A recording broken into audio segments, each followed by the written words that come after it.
Okay students, next we are going to discuss numerical on the basis of boundary value problem. Boundary value problem के base पे हम numerical discuss करते हैं. देखिए class इसमें क्या है हमारे पास. क्वेश्चन है find the stationary function. Find the stationary function associated with the integral. Associated with the integral. Integral है आपके पास I is equal to integration 0 to 1 y dash square minus 2 alpha y dash minus 2 beta y dash dx. ये हमारे पास क्या है. Find the stationary function associated with the integral. आपको क्या करना है, एक स्टेशनरी फंक्शन निकालना है जो कि इस इंटेग्रल से एसोसिएट हो. इंटेग्रल दे रखा है जहाँ पर आपके पास अल्फ़ा और बीटा कैसे हैं, कॉन्स्टेंट्स हैं. Where alpha and beta are constants. जहाँ पर अल्फ़ा बीटा क्या है, कॉन्स्टेंट्स हैं.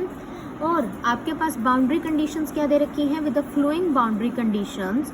बाउंड्री कंडीशंस हैं आपके पास. नंबर फर्स्ट बाउंड्री कंडीशन है y at 0 is 0 and y at 1 is 1.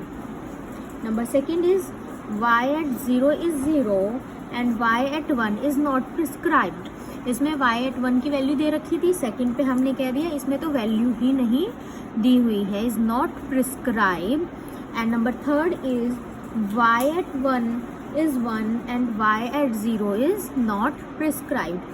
अब y0 प्रिस्क्राइब नहीं है, y1 पे वैल्यू 1 है. And number 4 there are no boundary conditions prescribe. No boundary conditions are prescribed. तो अब इस केस में आपको क्या करना है, हम टर्न बाय टर्न सभी केसेस डिस्कस करेंगे. सो इसका सोल्यूशन है आपके पास. इंटीग्रेंट दिया हुआ है आपको in here. The integrand f is given by capital F से डिनोट करो, स्मॉल एफ से डिनोट करो, डजेंट मैटर. एफ आपको दिया हुआ है y dash square minus 2 alpha y dash minus 2 beta y dash. ये दिया हुआ है आपको इंटीग्रेंट. ठीक है, अब आपने क्या करना है, we know that by Euler's equation. Euler's equation क्या कहती है, और you can say by Euler's first form. Euler's equation क्या कहती है, curly F by curly Y minus D Y by D X curly F by curly Y dash is equal to 0. ठीक है, ये आपके पास क्या है, आयलर्स इक्वेशन है. तो यहाँ पर f का डेरिवेटिव पार्शियल डेरिवेटिव होगा with respect to y and यहाँ पर with respect to y dash होगा. तो यहाँ पर y की विद रिस्पेक्ट में करेंगे treating another as constant, y dash की विद रिस्पेक्ट में ट्रीटिंग अनदर एज कांस्टेंट. तो यहाँ पर इसके लिए y डैश कांस्टेंट है जो विद रिस्पेक्ट टू y कर रहे हैं. तो करली f बाय करली y क्या आएगा, इसको हम इंटीग्रेट करेंगे विद रिस्पेक्ट टू y. तो ये कांस्टेंट है, 0 बन जाएगा, ये भी 0 बन जाएगा, सिर्फ ये टर्म का आएगा डेरिवेटिव. तो इसका क्या आएगा, माइनस 2 अल्फा y तो कांस्टेंट है और y डैश का 1 हो जाएगा. तो अब सॉरी y के विद रिस्पेक्ट में कर रहे हैं ना, तो माइनस 2 अल्फा y डैश तो कांस्टेंट है और y का 1 हो जाएगा. तो ये आएगा minus 2 alpha y dash minus D Y by D x. अब f का derivative with respect to y dash के विद रिस्पेक्ट में. अब देख रहे होंगे कि सब में y डैश की टर्म है. ठीक है, तो इसका क्या आएगा, पहली टर्म का 2y डैश, 2 आगे आ गया माइनस. अब इसका क्या होगा, y dash as it is आपके पास y डैश की वैल्यू कितनी आ जाएगी, 1, और constant term as it is minus 2 alpha y as it is. ठीक है, और यहाँ पर माइनस 2 बीटा. यहाँ तक क्लियर है. उसके बाद हमारे पास क्या रहेगा, आपको राइट हैंड साइड में क्या चल रहा है, 0 चल रहा है. ठीक है, राइट हैंड साइड में हमारे पास, अब ब्रैकेट को ओपन कर लेते हैं, अब रादर सॉल्व कर लेते हैं. जब इसका पार्शियल, अब देखो अब यहाँ पर कंप्लीट डेरिवेटिव है, ऑपरेटर x है. अब इसका कंप्लीट डेरिवेटिव करेंगे x के विद रिस्पेक्ट में y डैश का. ऑलरेडी ये एक डेरिवेटिव है, जब इसका दोबारा डेरिवेटिव होगा तो डबल डेरिवेटिव आ जाएगा, y double dash 2y double dash minus minus plus 2 alpha common constant है.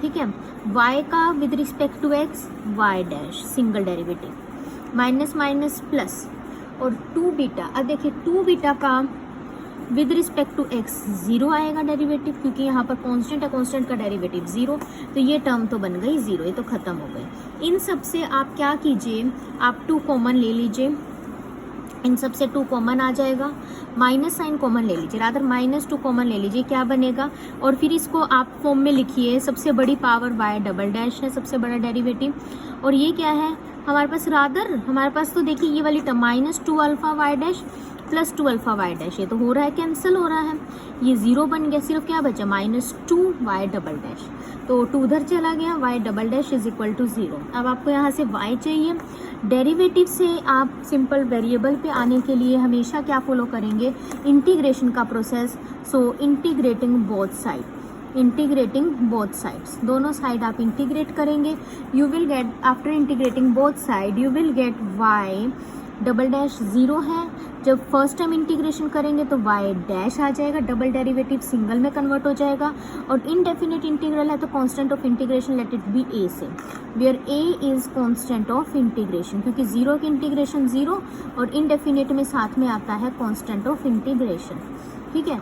अगेन इंटीग्रेटिंग, अगेन आप इंटीग्रेट करेंगे, क्योंकि अभी तो y चाहिए, हमारे पास y डबल डैश है, y डैश है, तो अगेन इंटीग्रेट करेंगे तो आपके पास क्या आ जाएगा, y a की इंटीग्रेशन ax प्लस साथ में b which is your constant of integration, ax plus b, where b is constant of integration, ये b आ जाएगा कांस्टेंट ऑफ इंटीग्रेशन, ठीक है, ax प्लस b। तो ये क्या फॉर्म आ गई है आपके पास लाइन की इक्वेशन आ गई है, y is equal to ax plus b। अभी हमारे पास a और b कांस्टेंट है, इनकी वैल्यू निकालने के लिए we will use our given boundary condition number first case use करेंगे। अब हमारे पास जो y इक्वेशन आई है ना, इसमें हम अपने 4 केसेस लगाएंगे, ठीक है। अब आपके पास ये जो वैल्यू आई है y is equal to ax plus b, apply case number first case apply करेंगे, ठीक है, y is equal to x plus b में फर्स्ट केस क्या कहता है, y at 0 is 0 and y at 1 is 1, ये कहता है फर्स्ट केस, ठीक है, राइट। तो यहाँ पर कंडीशन लगाएंगे y एट 0 इज 0, यानी कि जब x 0 होगा तो y भी 0 होगा, जब x 0 है तो आप फर्स्ट बाउंड्री कंडीशन लगाएंगे तो y भी 0 है, तो b की वैल्यू कितनी आ गई, 0 आ गई, ठीक है। अब यहाँ से y 1 है, x 1 है तो y भी 1, जब यहाँ x 1 है तो y भी 1 होगा, x की जगह आप 1 पुट कर दीजिए, a plus b is equal to 1, यहाँ पर b को 0 पुट कीजिए तो a कितना आ गया है, 1 आ गया है आपके पास। So you will get therefore, ये जो इक्वेशन है लेट इट बी स्टार से, ये आपके पास स्टार आ गई है, देयरफॉर स्टार बिकम्स, ठीक है, स्टार आ जाएगी, a की वैल्यू 1 पुट कीजिए, यहाँ पर a की वैल्यू 1 पुट कीजिए, इंटू x, b की वैल्यू यहाँ पर 0 पुट कीजिए, so you will get y is equal to x, y is equal to x, ठीक है। Equation of a straight line आ गई है, कैसे बनता है y is equal to x का ग्राफ, अगर x increasing y increasing, x decreasing y decreasing, x को जो जो वैल्यू इधर x एक्सिस है आपके पास, इधर y एक्सिस है, x को जो जो वैल्यू दोगे y को वो मिलती जाएगी, इस तरीके से आपका ग्राफ बनता है। This is your first case, ठीक है, ये आपका केस नंबर फर्स्ट है। अब आपको जो है सेकंड केस समझने के लिए, जो आपका केस नंबर सेकंड है, ठीक है, इसमें तो दोनों बाउंड्री कंडीशंस दी हुई थी।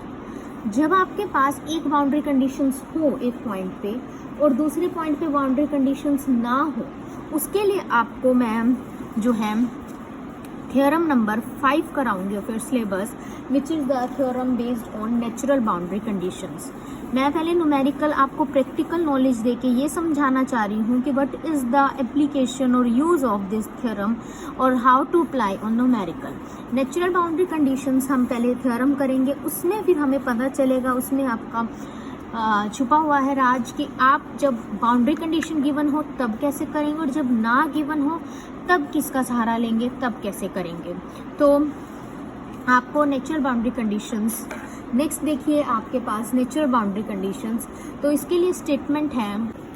सो students, next we will do natural boundary conditions. For this the statement is to find, you can use to find also, or you can write directly the necessary condition for the functional I y. Functional is given by integral a to b f of x y dash, यानी कि f function है x y और उसके first order derivative का। To have extreme values where y is not prescribed at the end points.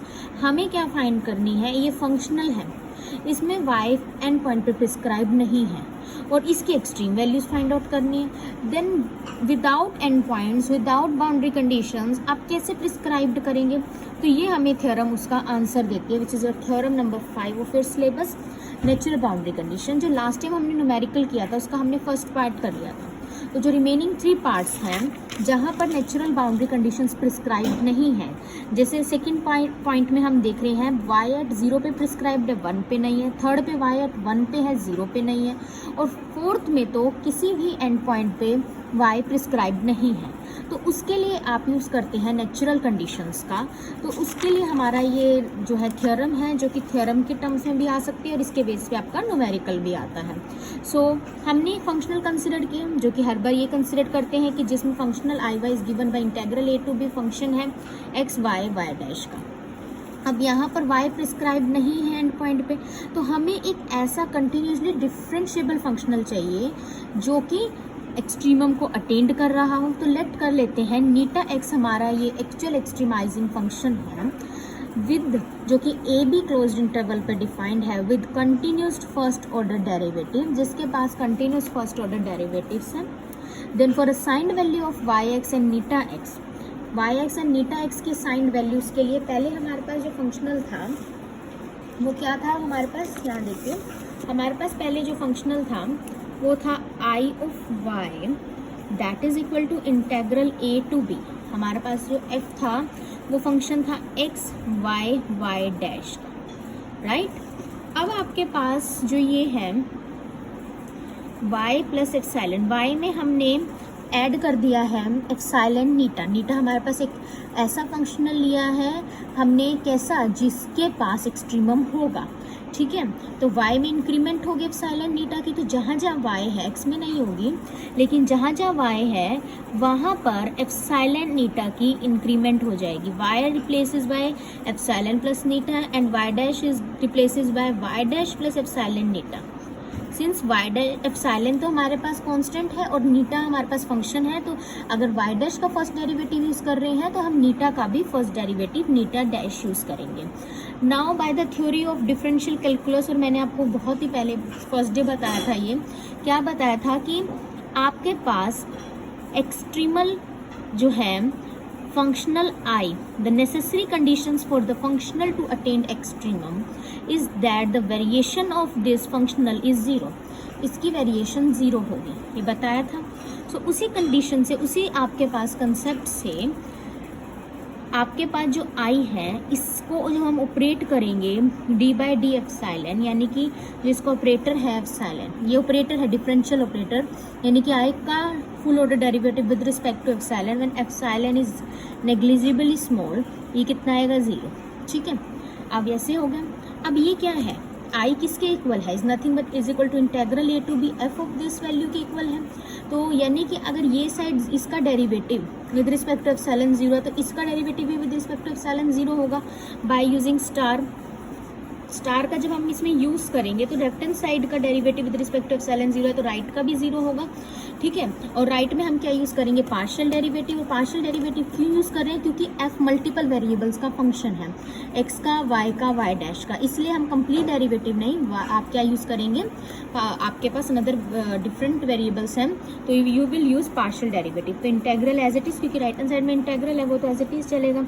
Integral A to B epsilon curl by curl epsilon F of X comma Y dash, X comma Y dash plus epsilon eta curly F by curly Y X comma Y dash plus epsilon eta dash curly F by curly Y dash, F function है x Y dash का, और ये पूरा ले रहे हैं at epsilon is equal to 0। ये हमने लिया है एप्सिलॉन 0 पर, ये होगा आपके पास 0 होगा, ठीक है। तो आपके पास हमने बेसिकली क्या किया, पार्शियल और डेरिवेटिव लिया, F function X Y dash का, एप्सिलॉन नीटा जो है इधर देखिए, ये टर्म आपके पास एक्स फंक्शन है एक्स वाई डैश का, ठीक है।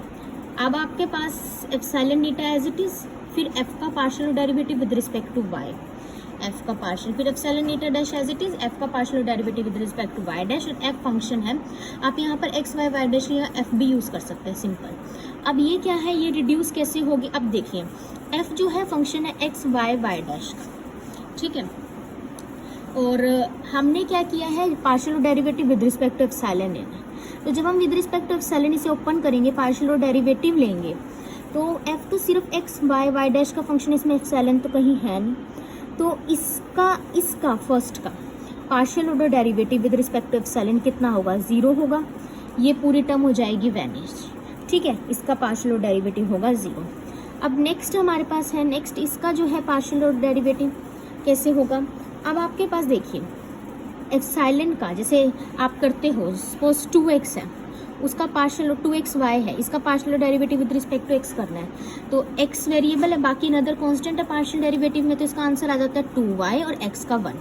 ऐसे ही जब विद रिस्पेक्ट टू एप्सिलॉन करना है तो नीटा और ये वाला function as it is epsilon का 1, और अगले में नीटा डैश और ये वाला function as it is epsilon का 1 आ गया, तो ये रिड्यूस होगी आफ्टर अप्लाइंग पार्शियल डेरिवेटिव। ये इसमें आपके पास एप्सिलॉन का फंक्शन है ही नहीं, तो ये 0 हो गया, तो आपके पास ये आ जाएगा एप्सिलॉन, तो का 1 हो जाएगा, सिंपल क्या बचेगा, eta curly F by curly Y plus eta dash curly F by curly Y dash, ठीक है, यहाँ तक बचेगी ये वाली टर्म, और साथ में आपके पास क्या आ जाएगा, इंटेग्रल चल रहा है between the limit a to b, ठीक है, और इंटीग्रेशन भी तो किसी के विद रिस्पेक्ट में चल रही है, तो ये विद रिस्पेक्ट टू x चल रही है हमारे पास, ऊपर भी यहाँ पर विद रिस्पेक्ट टू x आएगा, ये पूरे में ये वाला पॉइंट dx चलेगा साथ में, ठीक है, हमारे पास ये रिड्यूस होके रह गया, इंटीग्रल तो एज इट इज, इसका 0 बन गया था, एप्सिलॉन का 1 बन गया, इसका कांस्टेंट, क्योंकि पार्शियल और डेरिवेटिव में treating another variable as a constant,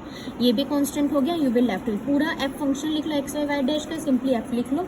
हम यहाँ पर सिंपल ये लिख रहे हैं कि एफ फंक्शन है एक्स वाई वाई डैश का, ताकि यहाँ पर पार्शियल डेरिवेटिव इजीली हो जाए, अदरवाइज फॉर सिंप्लीफिकेशन आप यहाँ पर एफ ही यूज़ कर लीजिए।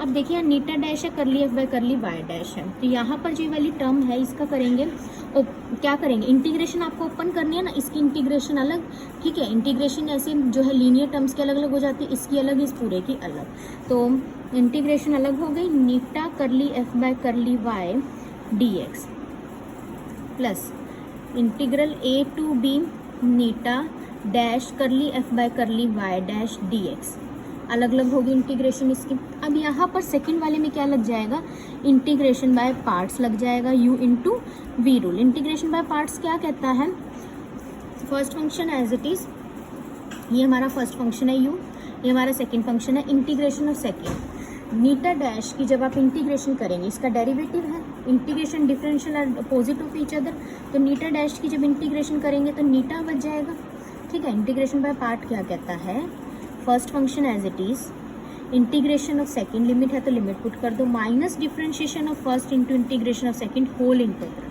ये आपको पता होना चाहिए इंटीग्रेशन का जो है आपके पास रूल कैसे लगता है इंटीग्रेशन बाय पार्ट, तो आपने इंटीग्रेशन बाय पार्ट से इसको सॉल्व किया है, जो कि क्या कहते हैं, फर्स्ट फंक्शन हमारे पास कितना है, curly F by curly Y dash है first function, second function eta dash था जिसकी इंटीग्रेशन नीटा रह गई, और इसमें हम वैल्यू पुट कर देंगे ए बी, यानी कि ये x की वैल्यूज़ हैं, x a है और x b है, माइनस डिफ्रेंशिएशन ऑफ फर्स्ट, यानी कि जो आपके पास करली f by curly y dash है इसकी डिफ्रेंशिएशन होगी, ठीक है, विद रिस्पेक्ट टू x चल रहा है, integration of second eta dash की eta whole integral between the limit a to b dx, ये आ जाएगा।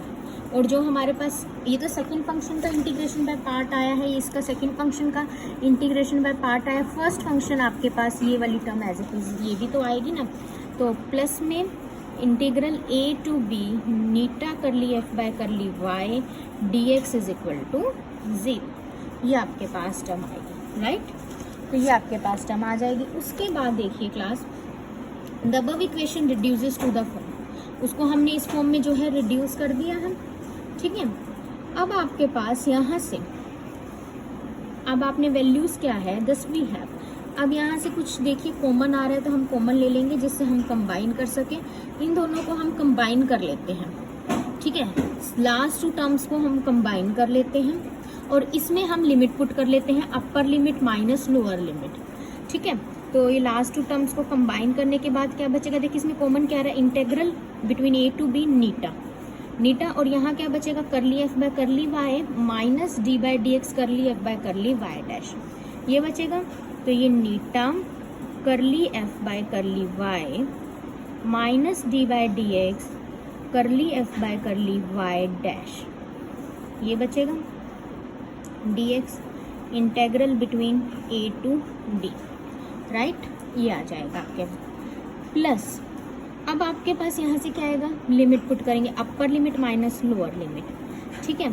तो इन पे यहाँ पर x नहीं है ना कहीं भी, तो इसको सिंपली कैसे लिखेंगे, curly F by curly Y dash eta upper limit at x is equal to b minus lower limit curly F by curly Y dash eta, और ये आ जाएगा आपके पास lower limit is equal to 0, ये आ जाएगा आपके पास यहाँ से।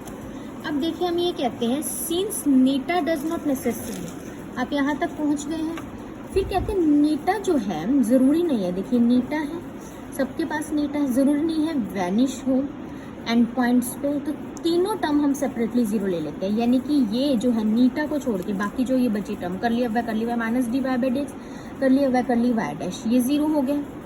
यहाँ से कर लिया y dash at x is equal to b 0 है, एंड कर लिया y dash at x is equal to a and b are 0। तो ये जो कंडीशंस हैं जो हमने इनक्लोज करी है बॉक्सेस में, these conditions are called natural boundary conditions. इन कंडीशंस को नेचुरल बाउंड्री कंडीशंस कहते हैं। बेसिकली जो आपने स्टेप प्लान रखना है, जो सॉल्व करने का है, वो ये है, यहाँ से theory of calculus of variation del I 0 यानी कि फुल डेरिवेटिव, फुल का यहाँ पार्शियल क्यों आ गया, क्योंकि यहाँ पर f मल्टीपल वेरिएबल्स का फंक्शन है। फिर उसके बाद हमने यहाँ पे इसको कैसे रिड्यूस किया, क्योंकि f का विद रिस्पेक्ट ऑफ एप्सिलॉन हो रहा है, तो यहाँ पर एप्सिलॉन तो है नहीं, तो पार्शियल डेरिवेटिव की वजह से 0, इसमें ट्रीटिंग अनदर कांस्टेंट, तो ये पूरा बच गया एप्सिलॉन का 1, और इसमें अगेन नीटा डैश ये बच गया, एप्सिलॉन का 1 हो गया।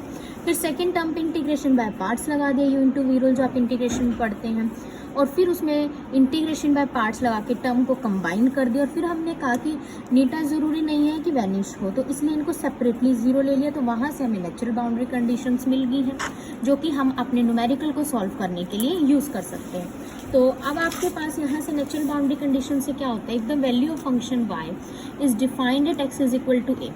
अब देखिए जैसे कि हमारे पास पार्ट सेकंड में था कि एक पॉइंट पे डिफाइन था at x is equal to a, suppose y at a is capital A, तो हम क्या कंडीशन यूज़ करेंगे, जिस पॉइंट पे डिफाइंड है एक तो उसको यूज़ कर लेंगे, और अनदर जो है हम नेचुरल बाउंड्री कंडीशंस करेंगे। जैसे a पॉइंट पे डिफाइंड है तो उसका यूज़ कर लिया, at x is equal to b पे डिफाइन नहीं है, तो हम नेचुरल कंडीशन क्या यूज़ कर सकते हैं कि f का y डैश के विद रिस्पेक्ट में पार्शियल डेरिवेटिव उस पॉइंट पे 0 लेंगे। और अदरवाइज हम कैसे करेंगे, केस जो हमारे पास थर्ड है, ये कब यूज़ करेंगे, जब b पॉइंट पे डिफाइंड होगा, a पे नहीं होगा, तब ये यूज़ करेंगे। और जब दोनों पे ही नहीं होगा तब आप क्या यूज़ करेंगे, तीनों पे ही जब आपके पास डिफाइन नहीं होगा तो तीनों सेपरेटली आप 0 लोगे, ये कंडीशंस आप यूज़ करोगे। तो आपके जो ये 3 केसेस हैं क्वेश्चन के, वो इस तरीके से सॉल्व होंगे। ठीक है क्लास।